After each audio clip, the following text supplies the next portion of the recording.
আসসালামু আলাইকুম প্রিয় দর্শক, আপনারা সবাই নিশ্চয়ই এর মধ্যে জেনে গেছেন বেগম খালেদা জিয়া ইন্তেকাল করেছেন। ইন্না লিল্লাহি ওয়া ইন্না ইলাইহি রাজিউন। আজ ভোর 6টায় এভার কেয়ার হাসপাতালে ওনার মৃত্যু হয় এবং এই মৃত্যু, যদিও আমরা সবাই জানি যে উনি খুবই ক্রিটিক্যাল অবস্থায় আছেন এবং অনেক চিকিৎসককে আমি এমনও বলতে শুনেছি যে খালেদা জিয়া আসলে একটা রিয়েল ফাইটার বলতে যা বোঝায় উনি তাই ছিলেন। ওনার শরীরের একটা একটা করে অর্গান কোলাপস করছিল, কাজ করছিল না, তারপরে আমি এর মধ্যে একজন ডাক্তারের একটা ফেসবুকে একটা পোস্ট দেখলাম, উনি যুক্তরাষ্ট্রে দীর্ঘ 22 বছর ধরে এ ধরনের রোগীকে ট্রিটমেন্ট দেন এবং উনিও বলছিলেন যে কোনো কোনো ক্ষেত্রে মেডিকেল সায়েন্সকে পর্যন্ত উনি ব্যর্থ করে দিচ্ছিলেন। মেডিকেল সায়েন্সে এই ধরনের রোগীর বাঁচার কথা না, কিন্তু তারপরে উনি দীর্ঘদিন কিন্তু সেই ফাইটটা জারি রেখেছিলেন এবং এটা কিন্তু আরও কয়েক বছর আগে থেকেই চলছিল। মানুষের জীবনে কত রকম উত্থান পতন আসে, আমরা খালেদা জিয়ার জীবনে সম্ভবত তার সবগুলি দেখেছি। উনি একদম গৃহবধূ ছিলেন, একদম গৃহবধূ থেকে উনি প্রধানমন্ত্রী হয়েছেন। উনি রাজনীতিতে আসতে চাননি, কিন্তু সেই সময়টা আমার মনে আছে, আমি যখন ইউনিভার্সিটির স্টুডেন্ট ছিলাম, রাজপথে আমি খালেদা জিয়াকে খুব কাছে থেকে দেখেছি এবং উনি গৃহবধূর মতোই ছিলেন, সাধারণ মানুষের সঙ্গে মিশতেন এবং আমি দেখতাম যে অবস্থান ধর্মঘট হতো, উনি রাজপথে এই রোদের মধ্যে একটা পত্রিকা বিছিয়ে হতে বসে থাকতেন। আমার নিজে চোখে দেখা এগুলো। সেখান থেকে উনি প্রধানমন্ত্রী হয়েছেন এবং অনেক কিছু করেছেন। আমরা যদি ওনার জীবনটাকে একটু দেখি, আপনারা দেখবেন 1945 সালে ওনার জন্ম, 91 সালে উনি প্রধানমন্ত্রী হয়েছেন। এর আগে 81 সালে ওনার স্বামী মারা যাওয়ার পর উনি কিন্তু অনেকে হয় না যে মারা গেল তারপরে সবাই এনে ওনাকে বসিয়ে দিল, তা কিন্তু হয়নি। 81 সালে ওনার স্বামী মারা গিয়েছে, উনি দলের দায়িত্ব নিয়েছেন 84 সালে। এর মধ্যে বিচারপতি সাত্তার ছিলেন বিএনপির চেয়ারম্যান। উনি প্রথমে মেম্বার হয়েছেন, তারপরে ভাইস চেয়ারম্যান হয়েছেন, তারপরে উনি দলের দায়িত্ব নিয়েছেন, সেটা 1984 সালে এবং তারপরে 7 বছর পর নানা রকম টর্চারের মধ্যে উনি ছিলেন, কিন্তু গৃহবন্দী ছিলেন, অনেক কিছু ছিলেন। তারপর একটা গণ আন্দোলনের মাধ্যমে এবং তারপর একটা গণতান্ত্রিক প্রক্রিয়া নির্বাচনের মাধ্যমে এদেশের এ পর্যন্ত যতগুলি নির্বাচন হয়েছে, আমার বিবেচনায় সবচেয়ে ভালো নির্বাচনটা হয়েছিল সেই 91 সালে, যে নির্বাচনে উনি নির্বাচিত হয়ে ওনার দল সহ উনি প্রধানমন্ত্রী হয়েছেন এবং ওনার ক্ষমতায় গিয়েছিলেন 91 সালে। 96 সালে অবশ্য ওনার একটা বিতর্কিত নির্বাচন ছিল, সেই নির্বাচনের মাধ্যমে উনি প্রধানমন্ত্রী হয়েছেন। অনেকে বলে যে উনি 3বারের প্রধানমন্ত্রী কীভাবে, তো তারা ভুলে যায় যে 96 সালে একটা ছোট এক নির্বাচন হয়েছিল, অল্প সময় ছিল সেটা স্থায়িত্ব, কিন্তু অল্প সময় থাকলেও এই অল্প সময় এটা একতরফা নির্বাচন ছিল। ওই নির্বাচনে আওয়ামী লীগ অংশ নেয়নি, কিন্তু এটা একতরফা নির্বাচন হলেও সেই নির্বাচনের মাধ্যমে গঠিত যে সংসদ, তারাই কিন্তু তত্ত্বাবধায়ক সরকারের যে ব্যবস্থাটা সেটা সংবিধানে সংযুক্ত করেছিল, সংবিধান সংশোধনের মাধ্যমে। এটাকে আপনি যদি একদম উড়িয়ে দেন, তাহলে তো সেই তত্ত্বাবধায়ক সরকারের অন্তর্ভুক্তিটাই আপনার কিন্তু গুরুত্ব পায় না। এই গুরুত্বপূর্ণ কাজটা কিন্তু ওই সংসদের মাধ্যমে করেছিলেন। তারপর উনি 2001 সালে আবারও গণতান্ত্রিক প্রক্রিয়ায় নির্বাচিত হয়েছিলেন। এরকম একটা বর্ণাঢ্য ব্যক্তির জীবনে শেষের সময়টা খুব কষ্টে কেটেছে। যে দুটো মামলায় ওনাকে জেল দেওয়া হয়েছিল, সেগুলো নিয়ে আলোচনা যত কম করা যায়, আমার মনে হয় বিচার বিভাগের প্রতি ততটা সম্মান দেখানো যায়। এইভাবে যে বিচার হতে পারে ভাবাই যায় না।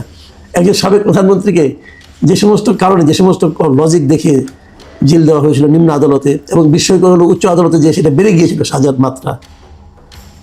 যাই হোক, সেগুলো অন্য হিসাব। তারপর উনি দীর্ঘদিন অসুস্থ ছিলেন, গৃহবন্দী ছিলেন। তো এই সমস্ত ঘটনা আমরা দেখেছি এবং আমি নিজে এখনো মনে করি, এবং তখন আমি বলেছিল, এগুলি যতটা না বিচার ছিল তার চেয়ে বহুগুণ বেশি ছিল ব্যক্তিগত রাজনৈতিক প্রতিহিংসা। আমি বলবো বাংলাদেশের ইতিহাসে ভয়ঙ্কর রাজনৈতিক প্রতিহিংসার শিকার যদি কেউ হয়ে থাকেন, বেগম খালেদা জিয়া হয়েছেন। তারপরে ওনাকে কখনোই আপোষ করতে দেখিনি। 2024 নির্বাচনে কিন্তু ওনারা আপোষ করেননি, অনেক আপোষের প্রস্তাব এসেছিল, করেননি। বেগম খালেদা জিয়ার জন্য সর্বশেষ এমন এক সময় গেলেন যে ওনার যিনি প্রধান রাজনৈতিক প্রতিপক্ষ ছিলেন, যার রাজনৈতিক প্রতিহিংসার শিকার উনি হয়েছিলেন, তার রাজনৈতিক এবং শাসনতান্ত্রিক পতন কিন্তু বেগম খালেদা জিয়া দেখে গিয়েছেন। এটা হয়তো ওনার মনকে সান্ত্বনা দিয়েছে, শান্তি দিয়েছে কিনা আমি জানি না, কিন্তু উনি এটা দেখে গিয়েছেন। তারপর উনি সম্মানিত হয়ে গিয়েছেন। শেষ দিকে উনি অসুস্থ থাকলেও উনি কিন্তু একাধিক অনুষ্ঠানে, শেখ হাসিনা সরকারের পতনের পর একাধিক পাবলিক প্রোগ্রাম ওনাকে দেখা গেছে। যদিও বলা হয় যে শেষবার যখন উনি সশস্ত্র বাহিনী দিবসের অনুষ্ঠানে গেলেন, এই যাওয়াটাই নাকি ওনার রোগ বৃদ্ধির কারণ সে অনেকে চিহ্নিত করেন যে যাওয়াটা তার উচিত হয়নি, কিন্তু উনি তবুও গিয়েছিলেন। যদিও শুনি যে উনি নাকি নিজের আগ্রহে গিয়েছিলেন, অনেকের সঙ্গে দেখা হয়েছে, অনেককে উনি দেখেছেন, এবং উনি মানে একজন সরকারের কোনো অংশ না হওয়া সত্ত্বেও উনি কিন্তু সেখানে সবচেয়ে সম্মানিত ব্যক্তি হিসেবেই উপস্থিত ছিলেন। যাই হোক, উনি এমন একটা সময় গেলেন যখন নাকি আরেকটা জাতীয় নির্বাচন একদম সামনে, ঠিক 1.5 মাস পরে এক নির্বাচন হবে, এবং আমার কাছে একটু মানে অস্বাভাবিক লেগেছিল যে এই নির্বাচনে ওনাকে তার দল প্রার্থী একাধিক আসনে প্রার্থী করেছে, এবং মনোনয়নপত্র দাখিলের সময় কোনো টিপসই নিয়ে মনোনয়নপত্র দাখিল করা হয়েছে। আইসিইউতে থাকা একজন লোকের টিপসই নিয়ে মনোনয়নপত্র দাখিল করার কী প্রয়োজন ছিল এটা আমি জানি না, কিন্তু এটা নিয়ে আমি গতকালকে কন্টেন্ট করেছি। আমি মনে করি এই রাজনীতি ওনাকে না করলেও হতো। আমি ওনার দলের সমালোচনাই করছি এই ব্যাপারে। বেগম খালেদা জিয়াকে বিভিন্ন বিশেষণে অভিহিত করা হয়, দেশের নেত্রী বলা হয়, অনেকে দেশের নেত্রী বলেন, আপসীর নেত্রী বলেন, অনেক কিছু বলেন, তার দলের লোকজন বলেন। আমি মনে করি বাংলাদেশের রাজনীতিতে এই মুহূর্তে শেষ পর্যন্ত উনি বাংলাদেশের রাজনীতিতে একজন অভিভাবক হিসেবে ছিলেন। আমি বেগম খালেদা জিয়ার এই মৃত্যুতে আমি মনে করি বাংলাদেশের রাজনীতির অধ্যায়ে একটা বড় অধ্যায়ের অবসান ঘটল। বিএনপির যিনি প্রতিষ্ঠাতা জিয়াউর রহমান, ওনার পরিবারের থেকে এখন মাত্র আর একজন লোক অবশিষ্ট থাকলেন, তার পুত্র জনাব তারেক রহমান। খালেদা জিয়াকে কিন্তু জীবিত থাকাকালীনই তার কনিষ্ঠ পুত্র আরাফাত রহমান কোকর মৃত্যুকে সহ্য করতে হয়েছিল, এবং সেই মৃত্যু নিয়েও কিন্তু রাজনীতি হয়েছিল। মানে একটা নারী, একজন মা, তার জীবনে কী পরিমাণ কষ্ট হতে পারে, তার সন্তান একদিকে, সন্তানের লাশ তার সামনে, তখন তাকে নিয়ে রাজনীতি হচ্ছে, বিতর্ক হচ্ছে, এটাও তাকে সহ্য করতে হয়েছিল। কিন্তু আমরা চাইবো, আমি ব্যক্তিগতভাবে চাইবো যে বাংলাদেশের রাজনীতিতে এই ধরনের অপরাজনীতি এখন আগামী দিনে আমাদের আর দেখতে না হয়। আমরা একটা শান্তিপূর্ণ দেশ চাই, আমরা একটা ঐক্যবদ্ধ দেশ চাই, আমরা একটা ঐক্যবদ্ধ জাতি চাই। ওনার একমাত্র জীবিত সন্তান জনাব তারেক রহমান সেই লক্ষ্য অর্জনের ক্ষেত্রে ওনার জীবনে বাকি সময় সক্রিয় থাকবেন, এটা আমাদের প্রত্যাশা। সেই সঙ্গে বেগম খালেদা জিয়ার জন্য আমাদের দোয়া রইল।